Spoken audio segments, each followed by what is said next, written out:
কালো মেঘের করাল গ্রাসে অন্ধকার নেমে এসেছে পৃথিবীর বুকে। ঝড় আসবে, ভয়ঙ্কর ঝড়। সমস্ত মানুষকে উড়িয়ে নিয়ে যাবে এক অনিশ্চিত জীবনে। হায় হায় হায়, মানুষ কত অসহায়। কে আছো? আমি আছি। কেন বলতো? কি কেন? তো কি হয়েছে? খালি বক বক করে যাচ্ছিস, তখন থেকে নিধু পাগলার মতো বকেই চলেছিস কেন?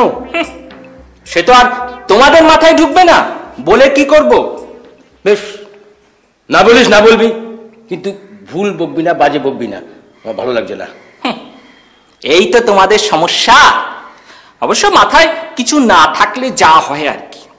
আরে বাবা, এগুলো ভুল বাঁকা নয়, এগুলো তো ডায়লগ। হ্যাঁ, এগুলো হলো ডায়লগ। তুমি দেখবে চুনিদা, যদি ঠিক মুটে বলতে পারি না, একেবারে জ্বলে যাবে। ডায়লগ? কোন পালার? তুই কি যাত্রা দলে ঢুকেছিস মুটে? আরে না না, চোপড়াদা ডেকেছে তো, মুম্বাই যাব তো আমি। চোপড়াদা? মুম্বাই? তুই সব কি বলছিস ফুটে? যা বলছি ঠিকই বলছি। তোমাদের মতন বসে কাটালে তো আমার চলবে না, সমাজে প্রতিষ্ঠিত হতে হবে, নাম করতে হবে। তুই নাম করবি? কি করে করবি? কেন? চোপড়াদার সিনেমায় চান্স পেয়েছি তো, আর সেই জন্যই তো প্র্যাকটিস করছি। চোপড়াদা সিনেমা মানে? বিআর চোপড়া? এই পুটে সকাল সকাল ভুল বলবি না। শোনো চুনিদা, পুটে দু একটা মিথ্যে কথা বললেও কখনো গুল মারে না। আসলে কি জানো তো, সেদিন না মা বলছিল, পুটে তুই যদি হিরো হতিস প্রচুর টাকা হতো। তা আমি ভেবে দেখলাম, মার যখন এত সাধ, ছেলে হিরো হবে, ব্যাস।